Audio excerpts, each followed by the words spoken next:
Anyways, I'm going to add on a little bit to my DC horror universe before we get fully to Volume 2. Volume 2 will be split up into 2 parts. Each of them would be Riddler along with some other stuff that isn't related to Edward, because I want to expand this universe. Kind of like how I did in this, but instead of just having, a whole bunch of blah blah blah blah blah blah blah blah blah blah blah, and just like the Arkham stories at the top with a little bit of it mixed in, it would be a lot mixed. But these story will be going over a possible version. Hang on a minute.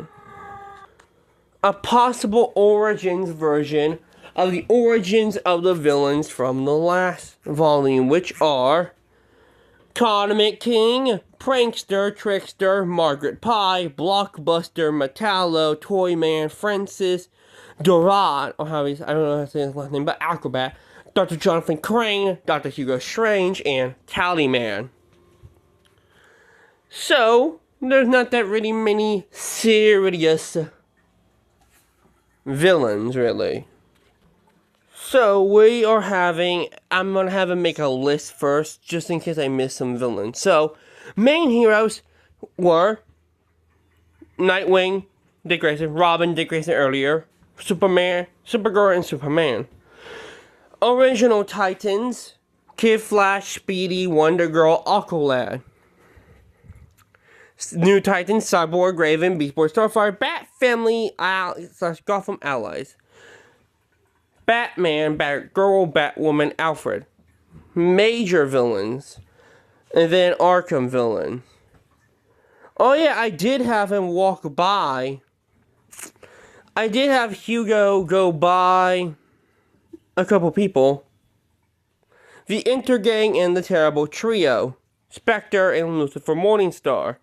44 plus characters here. But I don't think I'm going to do the mention characters yet, because I'm going to make a separate thing. A separate storyline called the Arkham Story Chronicles, which would be going over some, like, a little bit parts of different villains. So, here would be, though, the main villains that were main villains, actually. Main characters, though. So, yeah. So, here is this. DC Villains Origin Number 1, Rise of the Rogues. Every city has heroes, but every hero creates villains. These are the stories of the criminals who shaped the shadows of Volume 1. Green Arrow villains. Francis Doran, the acrobat. Before he was a thief, Francis Doran was a performer, a circus acrobat who believed grace was everything, balance, precision, applause. But the circus closed. The crowds vanished. And Francis realized something. People still watched when crimes were spectacular. So he became acrobat. Armed with a custom bow and impossible agility, he began robbing jewelry stores and banks across Star City, treating every heist like a performance. Until the night someone interrupted the show. A green arrow split Francis's rope line mid-flip. He crashed onto a rooftop. Standing above him was Green Arrow, Oliver Queen. Nice landing, Oliver said. Francis scowled. The curtain had fallen. An acrobat's first act ended in handcuffs. Flash villains, James Jesse, the Trickster. James Jesse grew up loving magic. Sleight of hand, illusions, showmanship. But real magic never paid the bills. So he took the stage name The Trickster and turned his illusions into crimes. Exploding teddy bears, gravity-defying shoes, weaponized jokes. Central City Police had no idea how to deal with him until the red blur arrived. Flash, the Trickster's gadgets were clever, but speed beats gimmicks. Within seconds, Flash had disarmed every trap and tied James Jesse to a lamppost using his own trick ribbons. The Trickster laughed. Even in defeat, the show was fun. Oswald Loomis, the prankster. Oswald Loomis believed the world needed better jokes. His sense of humor was destructive. He hacked television stations, staged elaborate crimes, and turned Metropolis into a giant punchline. The city laughed, until the jokes started hurting people. Then Superman stepped in. Prankster attempted his greatest stunt, hijacking the city's broadcast grid to send Metropolis into chaos. Superman dismantled the entire signal array in seconds. Oswald Loomis was arrested mid-monologue. He never finished the joke. John Corbin. John Corbin was a criminal, a smuggler, a man who lived by violence.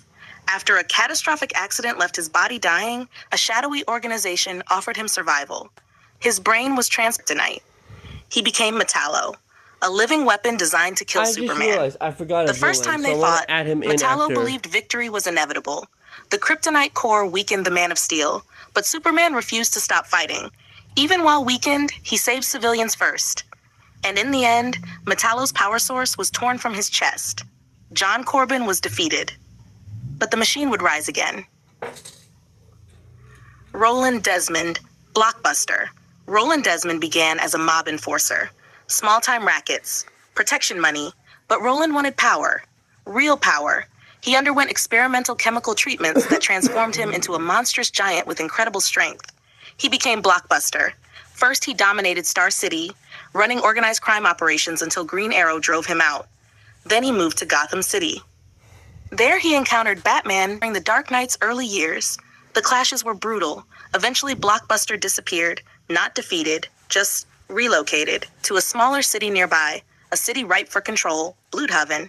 There he built an empire, and for a long time, no hero stopped him. Batman villains. Dr. Hugo Strange. Before Gotham feared him, Hugo Strange was a brilliant psychiatrist, obsessed with understanding the criminal mind, but knowledge wasn't enough. He wanted control, manipulation, the ability to shape minds like clay. He rose within Arkham Asylum, studying Gotham's most dangerous criminals. His fascination with one figure above all grew into obsession. Batman. Strange hasn't been defeated? Not yet.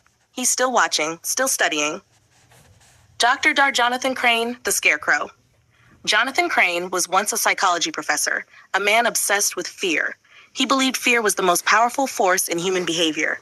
When his cruel experiments on students were discovered, he was fired, humiliated. So he decided to prove his theory. Crane developed fear toxin, a chemical that forces victims to confront their worst nightmares. He became Scarecrow. Unlike many villains in Gotham, Crane has not yet been stopped by Batman. His experiments continue in the shadows. The Thieves of Gotham. Buddy Standler, Condiment King. Buddy Standler was once a struggling comedian. His jokes bombed. His life spiraled. Eventually, he snapped and turned his frustrations into crime. Armed with weaponized condiment dispensers, he became Condiment King. Mustard cannons, ketchup sprayers, pickle grenades. It didn't take long for Batman to end the madness. The Dark Knight stopped him during a chaotic restaurant robbery. Condiment King was arrested, covered in mustard. Hat. Margaret Pye, Magpie. Margaret Pye was a museum curator. She loved rare objects, beautiful things, precious artifacts. But obsession twisted into compulsion.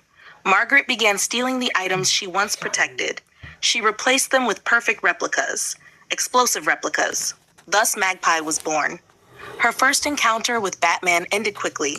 The Dark Knight cornered her during a jewel heist, but Margaret's mind had already begun to fracture, and Arkham would only make it worse. The Tallyman. The assassin known as Tallyman believed crime was simple mathematics. Every contract had a number. Every victim had a price. He worked across Gotham as a professional killer, precise, silent, until he accepted the wrong contract. During an attempted assassination tied to Gotham's criminal underworld, Batman intercepted him. The Dark Knight dismantled his operation and delivered him to Arkham.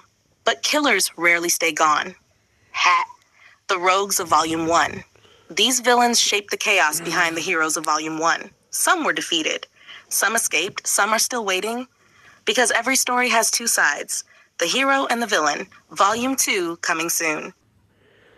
Anyways, here is the one I forgot. The Toyman. The other villain from Volume 1 I forgot, who was actually in a story and not mentioned. I don't really want to mention villains since they could be changed later on.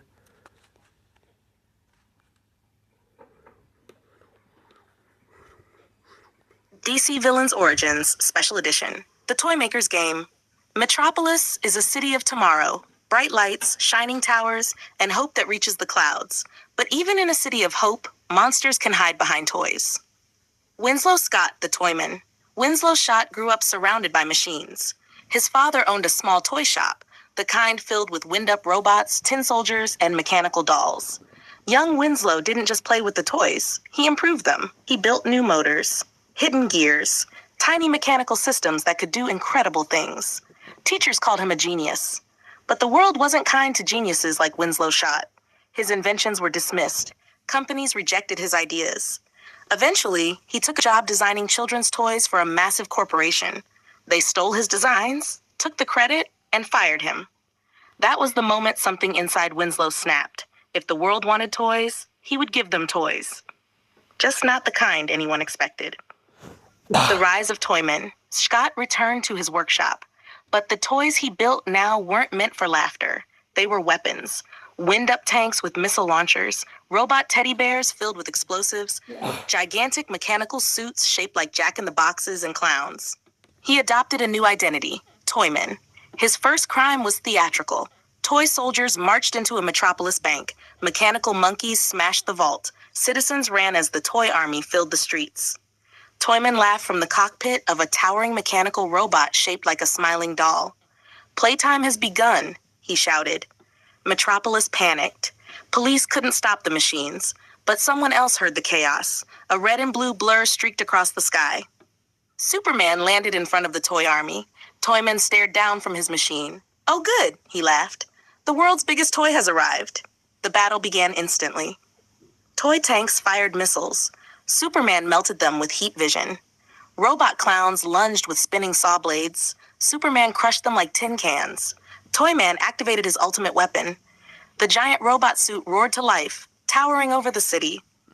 Mechanical fists slammed into the street. Superman caught the next punch mid-swing.